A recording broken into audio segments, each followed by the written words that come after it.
Hello and welcome to another remote edition of Currently in Quincy. I'm Joe Catalano, and on today's program, we will catch up with Quincy Chamber of Commerce President Tim Cahill, get an update on their rental assistance program, also chat about the process of starting to reopen businesses. First, though, we check the news for you.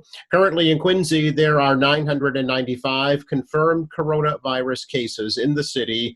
There have been 89 deaths, and 421 people have recovered. Quincy Health Commissioner Ruth Jones will inspect the Quincy Walmart store today to determine if it will be allowed to reopen. The store closed last Monday after a 69-year-old female worker died of COVID-19, and a total of 27 workers tested positive for the virus. Jones says that every employee was tested by Mannett Community Health Center, and the store was disinfected. Jones says there were reports that the store didn't provide protective equipment for its employees and was not following social distancing guidelines. Walmarts in Abington and Avon have both reopened after workers there also tested positive for the virus. Jones also says that she needs to see at least 2 weeks of declining rates of infection of coronavirus in Quincy before she feels comfortable allowing businesses to start reopening. She says although the infection rate has slowed, there is still a steady stream of new cases of about 25 per day. Jones says the city will follow all state guidelines when considering reopening. She says the majority of cases in Quincy have been among the elderly and those with underlying health conditions. The virus appears to have spared children at this point. 21 of the 52 U.S. Navy sailors who are quarantined at the Staybridge Suites Hotel in North Quincy have tested positive for coronavirus.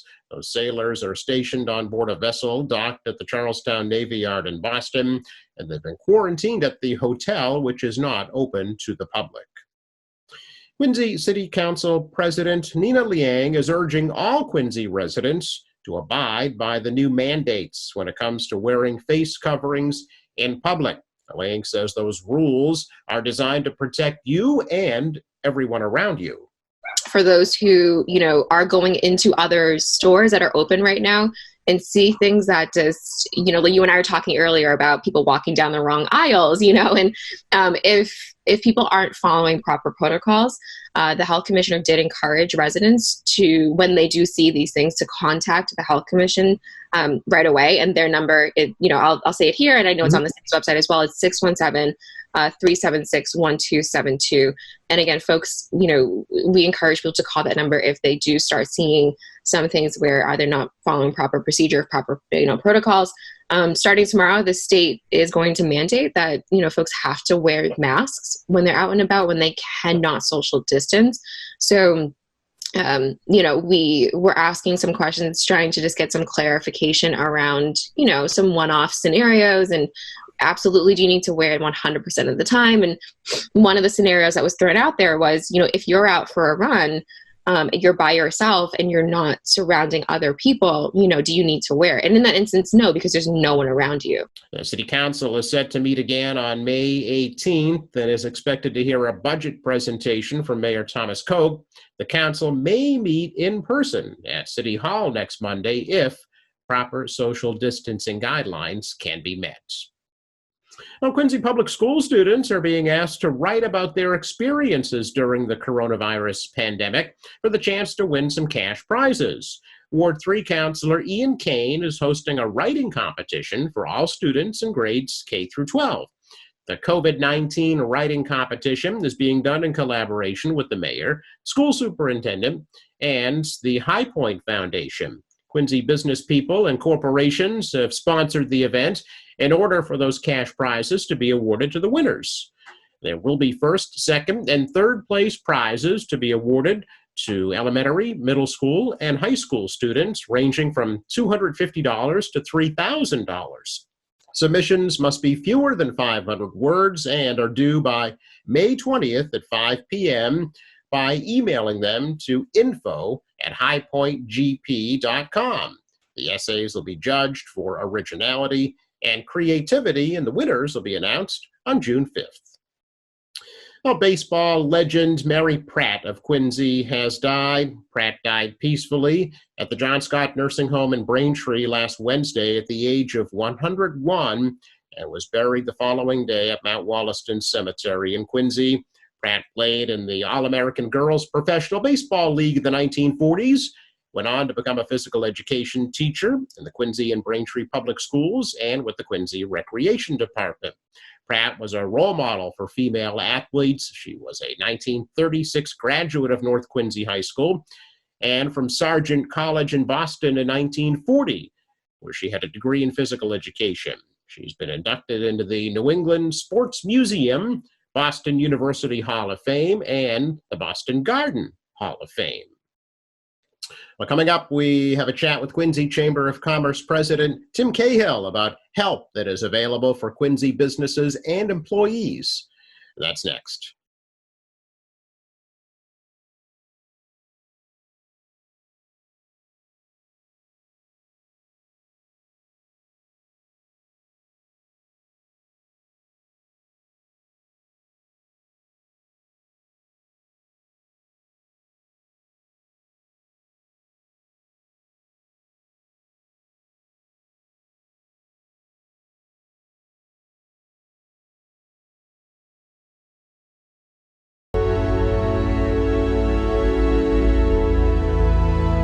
Throughout our city's long, proud history, the people of our community have always stepped up in times of challenge.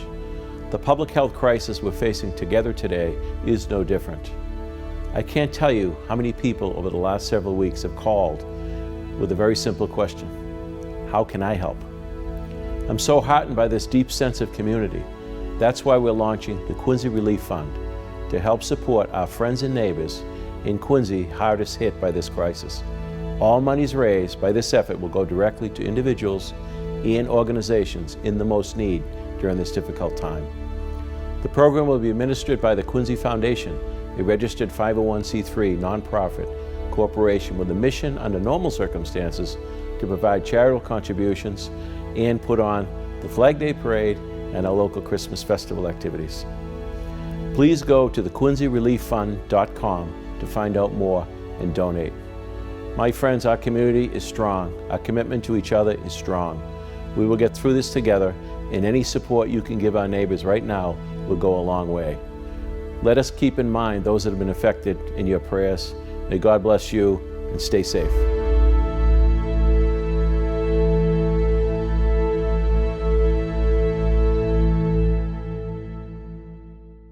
Checking in with Quincy Chamber of Commerce President Tim Cahill for an update on the rental assistance program and also a chat about a new program available to small business owners. So, hey, Tim, good to see you. Good to see you, Joe. How are you surviving? We're hanging in there, still working from home, but getting all the information out to the community best we can. How about yourself?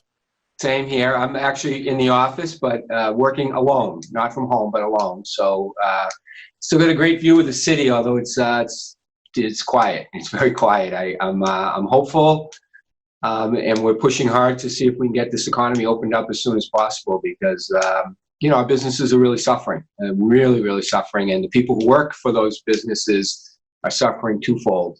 So just trying to make sure everyone realizes that there's more than just the health impact of this shutdown. There's a real economic impact. And we're trying to keep people's motivations up so that they stay not only stay focused, but, stay committed to reopening, because that's a fear that a lot of folks across the country have, that some of these very small businesses won't be able to reopen, or they just won't see the hassle financially and otherwise of trying to do it. I mean, you've been closed now for 7 weeks, I think, and we're looking at least another 2 or 3. So it's been tough. It's been real tough. We've just been plowing through and trying to help and support our members as best we can. And I think Quincy's doing better than a lot of communities on all fronts, I think. So we're lucky. Absolutely. Yeah. As I mentioned, there's the rental assistance program to help out the restaurant workers. How's that going? It's going good. I mean, unfortunately, it's going well because we have to help a lot of people, but we've been a lifeline for a lot of folks. We thank the mayor's office and the Affordable Housing Trust Fund for giving us the opportunity.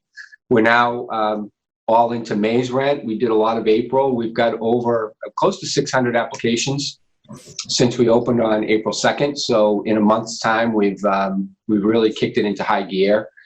And we'll be putting, at the end of this week, probably about up to $700,000 out to landlords on behalf of residents, primarily in Quincy. Tenants, most of them are Quincy folk living in Quincy. They don't all work in Quincy, but a lot of them do both. And it's been a lifeline for them. It's tough seeing where they are, sort of financially, but at least the rent is being paid, and it's really helping. It's helping two groups, the small landlords and the small businesses. So I think the money has been much needed, and we've been able to get it out with minor hiccups here and there, a couple of missed checks that we chased for, and a lot of phone calls, people asking sort of how it works and what can we do and stuff. So we've been manning the phones here. It's been a month. I mean, it's been steady all the way through, but it's been good, and I think it's very much appreciated by the people who live in this city or own small properties in this city and are just trying to, again, keep it together. Yeah. So there is still some money available, so if folks. Yeah. The program will continue to be open for folks who are looking for May rent. Right.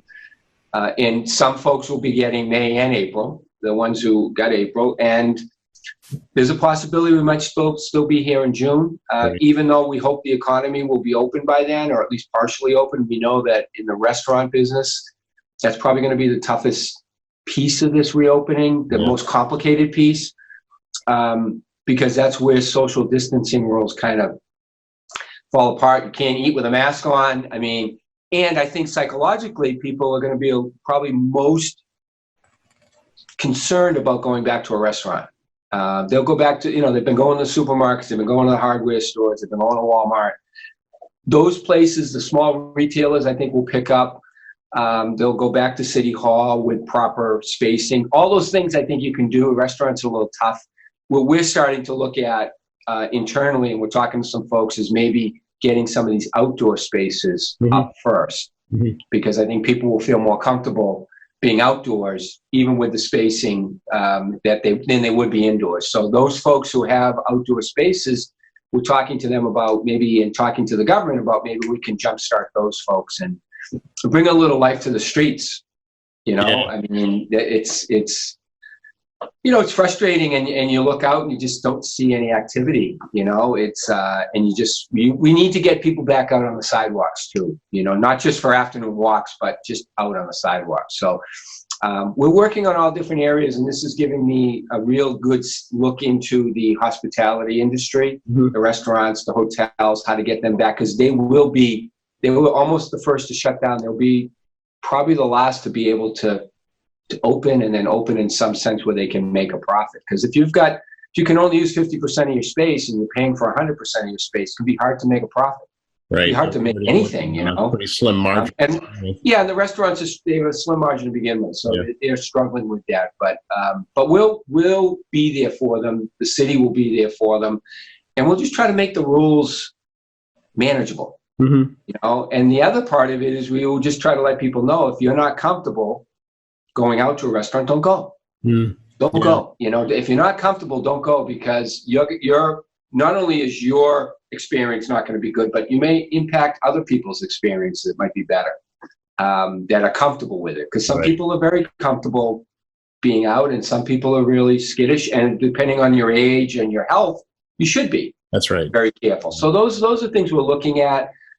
It'll be a challenge, but I'll tell you right now, the challenge of opening will be nothing compared to the challenging of staying closed, because at least it gives your mind something to do. Sure. And it makes you focus. And that's what entrepreneurs tend to love. Yeah. They love the challenge. They wouldn't be doing it if they didn't love the challenge in the first place. It's a risk to begin with to be a small business owner, right? Yeah. None of it's easy. It's never easy. The deck is stacked against you from the day you open. So I think a lot of our folks, both here and throughout the country, they're going to be into that part, trying to figure out how to address takeout and sit in and keep everyone safe and make sure their employees feel good too. And that's another part of it is, the workers have to feel safe to come back. Exactly. Exactly. And as you said earlier, when we first started, the city has been working on a program to help the business owners. We've been helping their employees. Right. The city has now opened up a program, the Quincy Small Business Grant. Yeah, tell us about that, Tim. Yeah, they kicked it off. The city kicked it off on Thursday.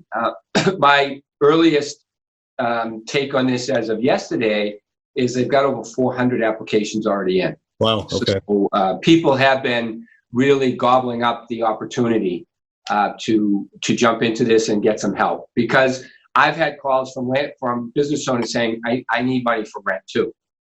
My landlord is on top of me. Yeah, they need a place to come back to when they do open up, right? Yeah, and you can't start 3 months behind on rent, because then you're not going to do it. And a lot of folks, that is their major expense. They've got their supplies, they're optometrists, they're dermatologists, they're folks in the service industry. It's not like they have to go and buy a bunch of food. Yeah. Right. So, and the Food Plus shops too, and so we really help. It's up to a $10,000 grant. It will be administered through the CDBG fund. So there are some challenges that they face that we didn't face in terms of, what kind of documentation they need versus the kind of documentation we needed. So it's a little bit more, I wouldn't say stringent, but probably a little bit more complicated. Yeah, it's federal dollars. Right, so. The money comes from the federal government. Yeah. And they have to document where it goes and everything. Right. But the city's been great. They really worked hard. Jim Fatsy's in this group over at the planning department have been working really hard for the last 2 weeks to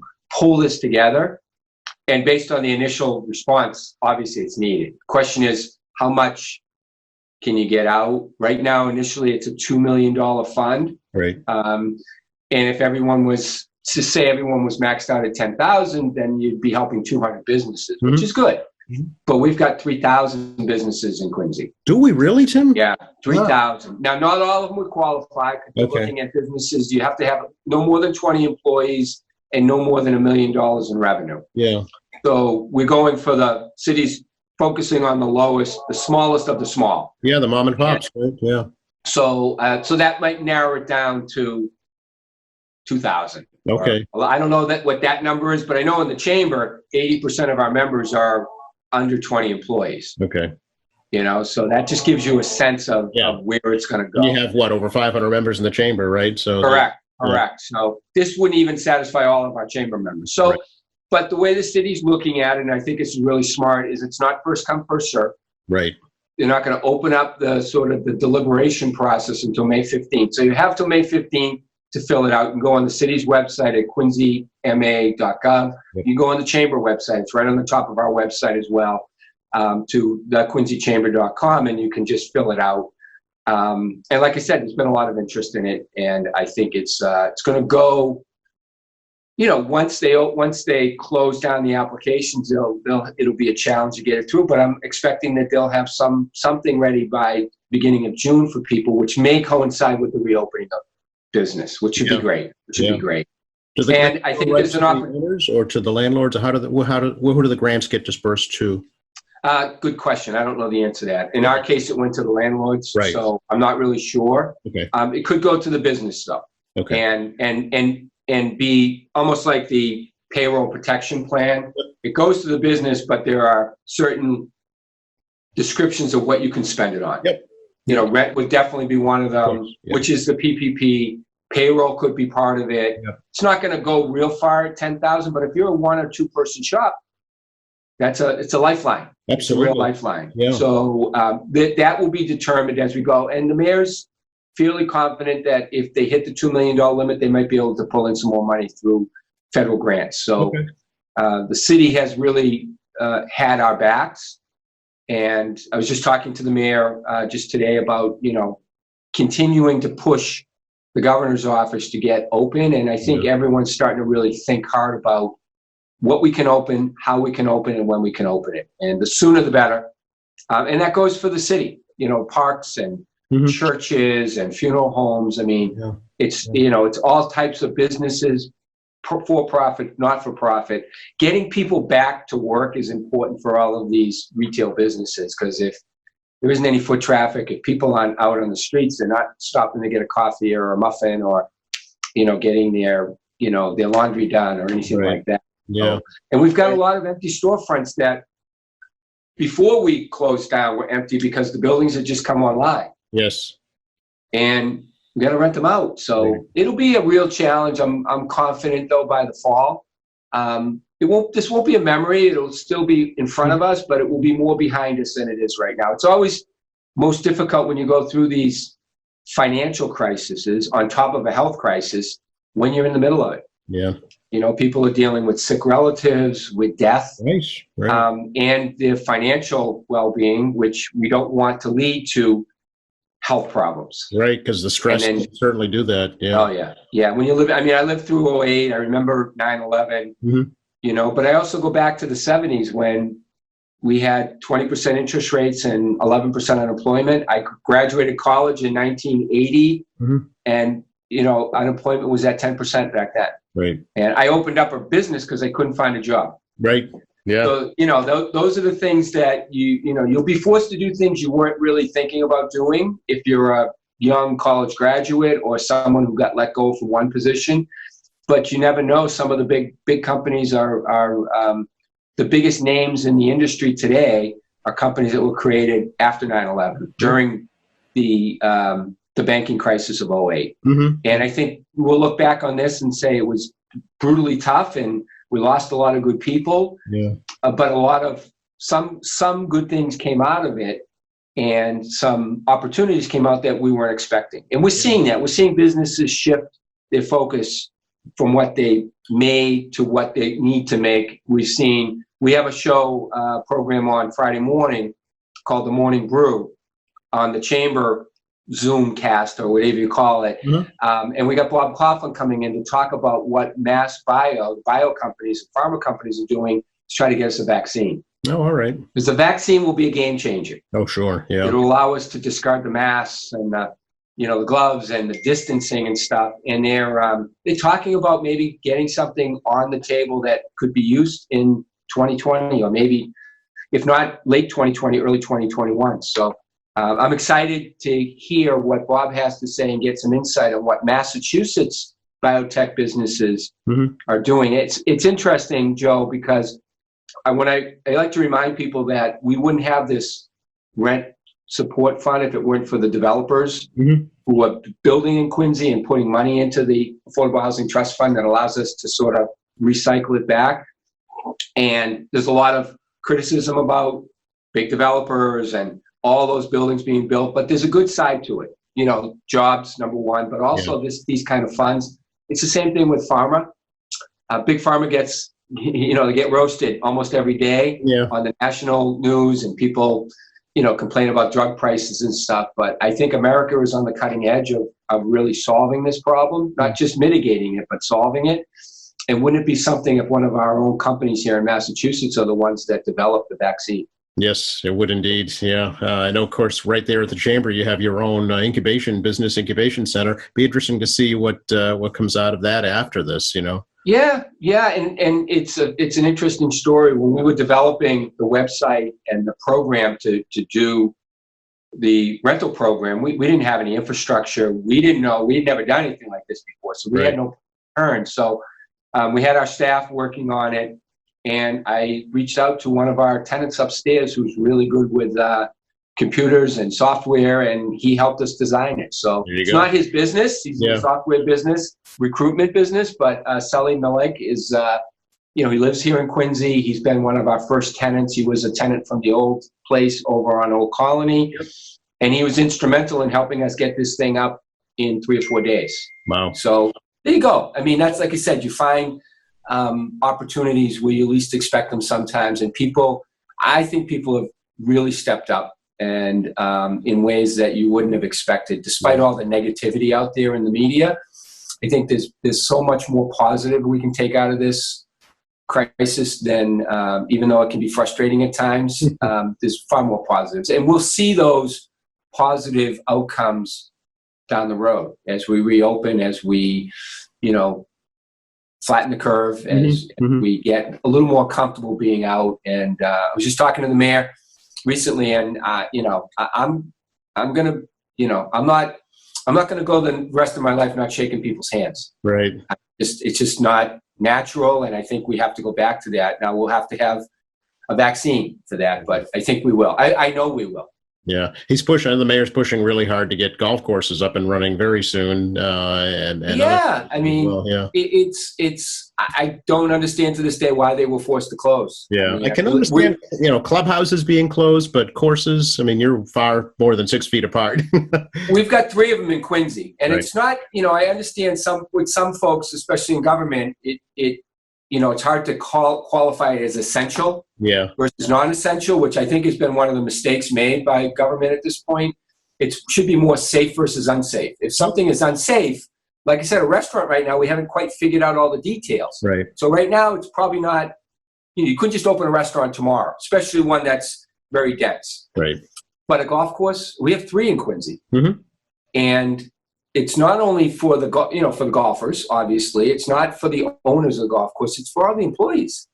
I mean, they've all been let go. This is a seasonal business. A bunch of people, just like up at Granite Links, all the people get paid to park cars. Right. I make a lot of money on that, and it's a good side job. It's a good extra job for money and stuff. There's a lot of young people who work over there, Yeah. and there's a lot of folks who service the customers who come in. So I know there's talk about a golf course opening up in Massachusetts this weekend. Yeah, southwestern part of the state, I think, yeah. It hasn't been changed yet, but I read the story, and there's a small family that runs the golf courses, and Right.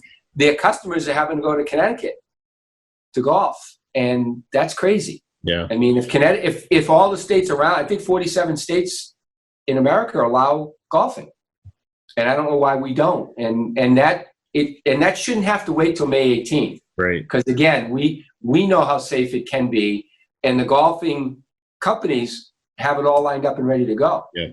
As far as 2 people, not 4 people. I mean, like you said, golf is a social distancing game in general, except for the drinking afterwards, and that'll have to be off-site, Have any Quincy businesses specifically told you, Tim, that they're not going to be able to reopen? No one's told me. I don't think anyone's come to that, at least not publicly willing to state it yet, Okay. because they don't know. Yeah. The longer it goes, the more likely it's going to happen, though. The quicker we open up, the more people, some people will benefit that we're opening up in the good weather. Mhm. Some people won't. Yeah. Summers can be a slow time for a lot of businesses because people go away in the summer. And I think there's a lot of people going to go away, at least locally, once 4th of July hits, because they're going to be tired of being cooped up. If they can go to Maine or the Cape or, someplace where you can be outdoors or their own places, they're going to go. Yeah. They're going to go. So there are challenges as far as that goes. Some places do really well in the summer. Marina Bay might be, that might be a place that will boom this Right. summer because of the outdoor seating. So as I said before, we're looking at restaurants who have outdoor seating as maybe they can be a catalyst to get open and stuff. Mhm. So I think it will be interesting to watch, but I know there'll be businesses that just will never, the sign will never come up. It'll just say closed due to COVID-19, and we'll see them in September and October still closed down. But I don't want to jump on that because I know entrepreneurs are going to give up. They'll be the last ones to give up. Mm-hmm. They put their life into this. It's just a question of, I think what will happen, Joe, is you'll see businesses open. Whether or not they can sustain will be the key. Right. Can they get through to the winter? Yep. But to be perfectly honest, that's how a lot of entrepreneurs operate. I'm just going to go, can I get through the next 3 months? If I can, maybe we'll see some light at the end of the tunnel. Yeah. But we will see some casualties in this, and but hopefully it won't be too many. Yeah. Trying to remain positive and optimistic about it. Okay. Best I can. So a good, again, some good resources for folks to get information about the rental assistance and about the small business grants. How should they? Yeah, small business grant, and that's what it's called, the Quincy Small Business Grant. Right on the City Quincy website, right at the top, quincyma.gov. Okay. And on the Quincy Chamber website, you can get information on that program, and you can apply by going on the Quincy Chamber website. Great. You can apply at the Quincy Housing Support Fund. Okay, Quincy Housing Support Fund that's its own website. You can go directly to that, or go to the chamber. I'd suggest you to go to the chamber of the city because we have all of the programs. QCAP program, That's the right. non-hospitality renters. So we've been trading phone calls back and forth. If they've got one that's a restaurant, they'll send them my way. If I've got someone who's a barber, we'll send them their way. Okay. And there's just the city has really stepped up to try to help those people who are living paycheck to paycheck, and a lot of programs. But the most important program is reopening. Yeah, that's the key. People in our business, they prefer not to get a handout, and they prefer not to be. They not have to count on government to give them, sort of what they need. They want to do it on their own. And they just want the freedom to be able to do that, or they want a set of rules and say, all right, we'll follow them. yeah, The folks I've talked to are focused on their customers and their employees. So they're going to do what's safe. There will always be a few outliers who won't care, but the vast majority, 99% of them, are really focused on doing it right, but also trying to make money doing it right. sure. Because if they don't make money, I read something, I think today, that the state government's down $5 billion in revenue Wow. already. I mean, the numbers are staggering, and that's why government has to step up, because they're going to be laying off people come July if there's nobody paying taxes. And these businesses right now, you can't pay taxes on revenue you don't get. That's right. And the sales tax is a perfect example. If nobody's buying, it's a big source of revenue for the state of Massachusetts. Sales tax revenue. If people aren't buying, or if they go to New Hampshire to buy, or Connecticut because they're open, or Rhode Island because they're open before us, that's money we lose forever. Mm-hmm. That's why I want government to balance the health issues with the need for economic activity, because that is also a health issue as far as I'm concerned. All right. Anything else we should add, Tim? We're here. So, the chamber is open. I know City Hall is they're working. It's not open yet, but hopefully they're going to be open soon. We're here. If people need to call, our number is 617-471-1700 to get information. And like I said, I hope that the next call we have is strictly about how we're going to reopen. That would be the best news of all, Joe. All right. Well, when you get that call, let me know, and we'll get it. You too. If you hear it before me, let me know. But we definitely will. Okay. Take care. Thank you all at QATV for keeping us informed. Thanks, Tim. Appreciate it. All right. Take care. You too now. Yep. Bye-bye. Special thanks to Quincy Chamber of Commerce President Tim Cahill for joining us today. Thanks to our crew working remotely from home. And thank you for watching. And a reminder, please do send us your videos of your life at home during this pandemic. We'd like to see how you're working or going to school from home, other ways you're passing the time. Just email your videos to covid19@qatv.org, and then watch for your stories on Quincy Access Television, Channel 8. And also, too, please visit our brand new, completely redesigned website, qatv.org. You'll find the latest information on the crisis, plus a variety of programming designed to inform and entertain you. For all of us here at Quincy Access Television, I'm Joe Catalano. Please stay safe.